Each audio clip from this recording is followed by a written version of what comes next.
நம்ம ஊர்ல நடந்துகிட்டு இருக்க நாடகத்தை ஒரு 5 வருஷத்துக்கு முன்னால நம்ம ஊருக்கார மட்டும்தான் பார்க்க முடியும்.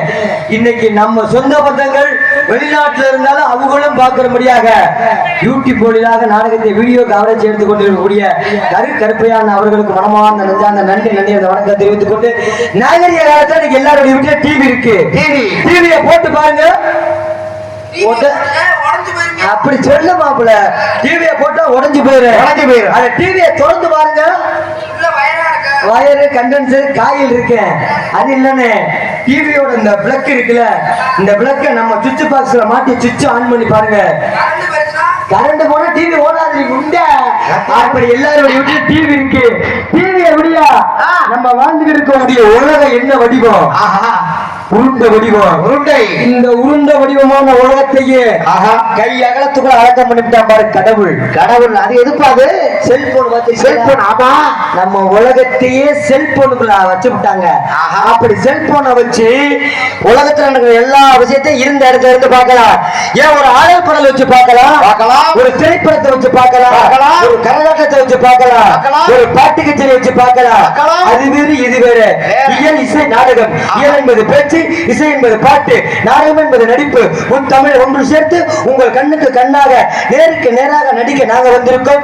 எங்களுக்கு விடியவரை இருந்து அமைதியான முறையில் நல்ல ஆதரவு திருமணம் உங்களை எல்லாம் கேட்டுக்கொண்டு நகரிய காலம் என்று சொன்னாலே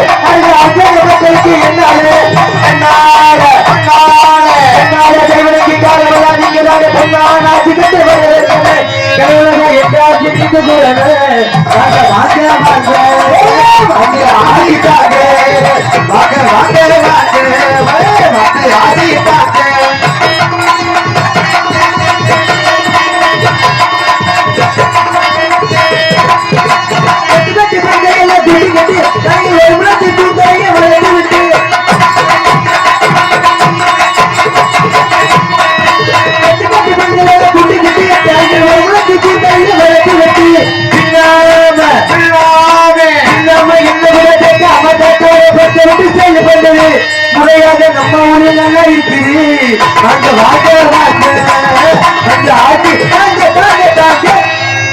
அப்படி ஒரு சிலர் நாயை கூட்டி வந்திருப்பாங்க, ஒரு சிலர் போடுறதுக்கு வந்திருப்பாங்க.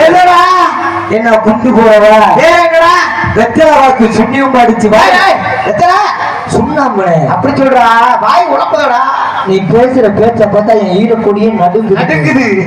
வெத்தலை வாக்கு சுண்ணாம்பு அடிச்சு போடுறதுக்கு ஒரு சிலர் வந்திருப்பாங்க, ஒரு சிலர் வாங்குறதுக்கே வந்திருப்பாங்க. என்ன காசு வேணும் வாங்கவா? ஊருக்குள்ள பிரச்சனை பண்ணிட்டு எப்படியாவது உதவ வாங்கிடணும்னு சத்தியமா சொல்றேனே. நம்ம ஊர்ல அப்படி யாருமே வரல. ஏன் தெரியுமா?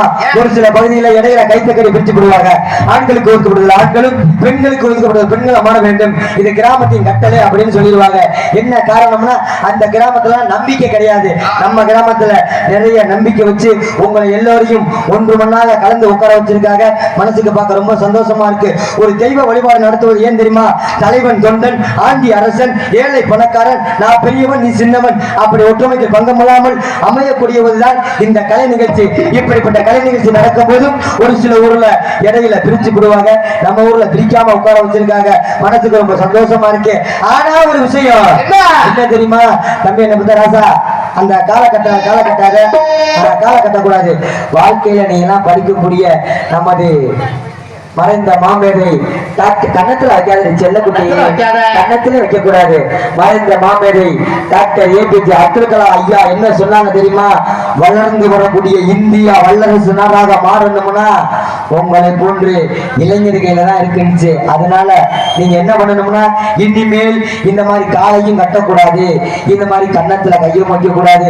கடவுள் நமக்கு எவ்வளவு பெரிய கஷ்டத்தை கொடுத்தாலும் சோதனையை கொடுத்தாலும் சோதனையெல்லாம் சாதனையாக மாற்றிக்கொண்டு வாழ பிறந்தவர்கள் இந்த மண்ணில் நம்ம எல்லாம் சாதிக்க பிறந்தவர்கள் அப்படின்னு உங்களை எல்லாம் சொல்லிக்கொண்டு எண்ணகற்ற முன்னகரம் வழங்கக்கூடிய நன்னகரமாக இந்நகரில் இருந்து அறுபடுத்திக் கொண்டிருக்கும் அருள்மிகு ஸ்ரீ அந்தரநாச்சியம்மன் துணை, ஸ்ரீ ஆகாச கற்பத்துறை தென்கரை கும்பங்குடி கிராமத்தார்களால் ஸ்ரீ அந்தரநாச்சியம்மன் ஸ்ரீ ஆகாச கற்பருக்கு 34ஆம் ஆண்டு நடத்தப்படும் பூச்செறிதல் விழாவை முன்னிட்டு ஸ்ரீ பரவருடன் சித்திரை மாதம் 30ஆம் நாள் 13/5/2026 புதன்கிழமை இரவு 10 மணி உண்மையிலே சத்தியமா சொல்லணும்னா நம்ம ஊர்ல இந்த நோட்டீஸ்ல போட்ட மாதிரியே 10 மணிக்கு முன்னதாகவே நாடகம் ஆரம்பிச்சது நம்ம ஊர்ல. அதுக்கு என்ன காரணம் தெரியுமா? ஒரு விளக்கு சுடர் விட்டு எரிய வேண்டும் என்றால் அதற்கு என்ன தேவை? தூண்டுகோல் தேவை. அப்படி எங்களுக்கெல்லாம் தூண்டுகோலாக இருக்கக்கூடிய நாடக அமைப்பு அன்பு அண்ணா எஸ் பாரதி, என் புதூரை சேர்ந்த எஸ் பாரதி அவர்களும் ஊர்குளத்தாம்பட்டி எஸ்கேஆர் அவர்களும் சேர்ந்து இந்த நாடகத்தை அமைச்சிருக்கார்கள். அப்படிப்பட்ட ஏன்னா நாடகம் அமைப்பதற்கு ஒரு 10 வருஷத்துக்கு முன்னால அதுக்குன்னு ஒரு தனிப்பட்ட சங்க கட்டமைப்பு இருந்தது. ஆனா இன்று அப்படி இல்லையா? இந்த நாடக நிலைமை எப்படி தெரியுமா ஆயிடுச்சு? ஊர்ல பஞ்சு மிட்டாய் விற்க வந்த நாடக கான்ட்ராக்ட் பேச ஆரம்பிச்சுட்டா, ஊர்ல புளிய மரத்தை குத்தைக்கு எடுத்து புளிய மரம் அனுப்ப வந்தவன் நாடகம் குத்தைய பேச ஆரம்பிச்சுட்டேன். அப்படியாக்கெல்லாம் நாடகத்தை கொடுக்க கூடாது என்ன பத்த ராசாக்களை. ஏன்னா உண்மையில எங்களுக்கு இந்த நாடக அமைப்பாளர் எஸ் பாரதி இவர்களோடு இணைந்து எங்களது மதுரை தமிழ்நாடு நாடக நடிகர் சங்கத்தின் செயற் பொருளாளருமாய அன்பு அப்பா மதிப்புக்கு மரியாதைக்குரிய காளிமுத்து அவர்கள், நம்ம சென்னை தென்னிந்திய திரைப்பட நடிகர் சங்கத்தின் உறுப்பினருமாய அன்பு அப்பா அவர்களும் சேர்ந்து எங்களை இணைத்து வந்தாங்க. அப்பா ஒரு நாடக உலகத்திலேயே நாடக சங்கத்திலேயே ஒரு 1000 பேர் 2000 பேர் நாங்கள் மதுரை மண்ணில வாழ்ந்து கொண்டு இருந்தாலும் அவர் மாதிரி ஒரு அன்பு உள்ளம் இந்த உலகத்திலே பார்க்க முடியாது. அப்படிப்பட்ட அன்பு அப்பா நாடகத்தை கொடுத்து எத்தனையோ மாதங்களா இருந்தாலும் என்னோட குடும்ப சூழ்நிலை என்னோட காரணத்தினால அப்பாவுக்கு போன் பண்ணி, அப்பா என்னால இன்னைக்கு வர முடியாது, எப்படியாவது ஏதாவது ஒரு மாற்று வழி பண்ண முடியுமாப்பான்னு கேட்டேன். இது வரைக்கும் என்னை பத்தி அப்பா இறந்து போயிட்டாரு. இறந்த 3வது நாள் கூட நாடகத்துக்கு போனேன். ஏன்னா எனக்கு தெரியும் நாடகக்காரனோட நாடக அமைப்பாளர் நிலைமையும் இந்த ஊருக்காரனோட நிலைமையும் நம்மளோடு எங்களோடு நடிக்க வந்திருக்கக்கூடிய 10 நடிகரோட நிலைமை எனக்கு நல்லாவே தெரியும். ஒரு ஆள் வல்லை என்றாலும் அந்த நாடகத்தை நடத்துறது எவ்வளவு சிரமம் தெரியும். எங்க அப்பா இறந்த 3வது நாள் நாடகத்துக்கு போன நானு இன்னைக்கு என் தம்பி மனைவிக்காக வர முடியாதப்பான்னு சொன்னேன். எப்படியாவது வந்ததே ஆகணும்னாரு. அவர் பேச்சை கேட்டு 7:45 அந்த ஊருக்கு வந்தேன். அப்படிப்பட்ட அன்பு உள்ளங்களுக்கும் மனமார்ந்த நெஞ்ச நன்றி. ஏன்னா ஒரு விளக்கு சுடர் விட்டு எரிய வேண்டும் என்றால் அதற்கு எப்படி தூண்டுகோல் இருக்கணுமோ அதுபோல் நம்ம நாடக அமைப்பாளரோட இந்த அன்பு கட்டளைக்காக 10 மணிக்கு நாடகம் ஆரம்பிச்சாச்சு. 10 மணிக்கு நாடகம் ஆரம்பிச்சோம் அப்படின்னா எல்லாரும் அவங்க வரக்கூடிய நேரத்துல வந்துருவாங்க. நம்ம நாடகம் ஒரு 10:30 11 மணிக்கு ஆரம்பிச்சா நீங்க என்ன நினைப்பீங்க? தம்பி மணி 11 மணி ஆயிடுச்சு, மணி 12 ஆயிடுச்சு, டான்ஸ வர சொல்லு, வள்ளிய வர சொல்லு, நாடகம் வர சொல்லு, நீங்க கட்டளை போடுவீங்க. அப்படி நீங்க கட்டளை போட்டீங்கன்னா எங்களுக்கு நடிக்கிற ஆர்வமே இருக்காது. எங்களுக்கு சங்கத்தோட கட்டுப்பாடு ஒவ்வொருவரும் இவ்வளவு மணி நேரம் தான் மேடையில் நிக்கணும் என்பது எங்களோட கட்டளை என்பதை தெரிவித்துக் கொண்டு பரவலுடன் சித்திரை மாதம் 30 நாள் 13/5/2026 புதன்கிழமை குன்னங்குடி கிராமத்தில் அமைந்துள்ள ஸ்ரீ வள்ளி விநாயகர் சிங்காரவள்ளி கலையரங்கில் தமிழகத்தில் தலை சிறந்த நடிகர் பங்கு பெறக்கூடிய ஸ்ரீ வள்ளி திருமணம் சிறப்பாக நடைபெறும். இதை நடிக்கக்கூடிய நடிகர்கள் தாங்களுக்கு தெரிந்திருந்தாலும் தெரியாவிட்டால் எடுத்துக் கொள்ள வேண்டியது எனது கடமை என்பதை தெரிவித்துக் கொண்டு நாடக உலகத்தின் நவரச நாயகன் சித்திரமுடியைச் சேர்ந்த வீர செல்வ கணபதி அவர்கள் இவரை வேலை விருத்தனை நடிக்க காத்துக் கொண்டிருக்கிறார். குயிலினுடைய குரலோடு மறுத்த கோகில வாணி இன்னிசை அரசி சென்றனோ தனக்கிறைய தானே என்று வெற்றி வரிசை கட்டுக்கூடிய திரு ஆப்பனரை சேர்ந்த கே ஜெயபாரதி அவர்கள் இவர்கள் வள்ளியாக நடிக்க காத்துக் கொண்டிருக்கின்றார். அதற்கடுத்தபடியாக பாட்டுக்கு பாட்டு, பேச்சுக்கு பேச்சு, வீச்சுக்கு வீச்சு, பொருட்டா வீச்சு இல்ல, அவரு நல்லா வீசட்டு. அதாவது பாட்டுக்கு நாரதுன்னு சொல்லுவாங்கல்ல, அப்படி அருமையா பாடக்கூடிய இன்னைக்கு வந்திருக்காரு நாரது. இருந்தாலும் இவருக்கு ரொம்ப கொழுப்பு. யாருக்குப்பா இன்னைக்கு வந்திருக்க நாரதருக்கு? ஏன் கொழுப்பு? முந்தா நாள் போன மேடையில என்கிட்ட கேள்வி கேட்கிறாப்ல. பாத்தியா? கேட்கலாமா மாப்பிள்ள? கேட்கக்கூடாத. அவரு கேள்வி கேட்கறதுக்கு தேன ராஜ நடிகை வள்ளிய போட்டிருக்காங்க. ஆமா, அவர்கிட்ட தடுக்க மாடலாம்ல. ஆமா, அப்படி இல்லைன்னா இங்க வந்திருக்கால ராஜ நடிகர் விழுவ செல்வ கணபதி அவர்கிட்ட பேசலாம்ல தர்க்கத்தை. புராண அவர்கிட்ட பேசலாம்ல. என்கிட்ட கேட்கிறாப்புல. என்ன தெரியுமா கேட்கிறாப்புல? ராமாயணத்தை ராமரை எத்தனை வருஷம் வனவாசம் பண்ணணும்னு கேட்டாப்புல. சரி, நான் என்னமோ படிக்காம வந்திருக்க மாதிரி, எனக்கு என்னமோ விஷயம் தெரியாத மாதிரி. நான் என்ன ஒரு விஷயம்னா 3 நாளைக்கு முன்னால கூட பொன்னமராஜ் ஆலவேலி பக்கம் போயிருந்தேன். ஒரு சமாச்சாரம். நான் யார்ட்டையும் சமாச்சாரத்துக்கு போக மாட்டேன், வந்தாலும் விட மாட்டேன். அது வேற விஷயம். என்கிட்ட கேள்வி தப்பா சரியா மாப்பிள்ள? என்கிட்ட கேட்டாப்புல ராமர் எத்தனை வருஷம் வனவாசம் போனாப்புலன்னு. நான் படாது கேள்வி சொல்லிட்டேன். எப்படி சொன்னதுக்கு அப்புறம் எனக்கு அடுத்த கேள்வி கேட்போமா நம்ம நடிச்சிருக்கேன். கேள்வி கேட்டாப்புல ராமர் எத்தனை வருஷம் போனாருன்னு.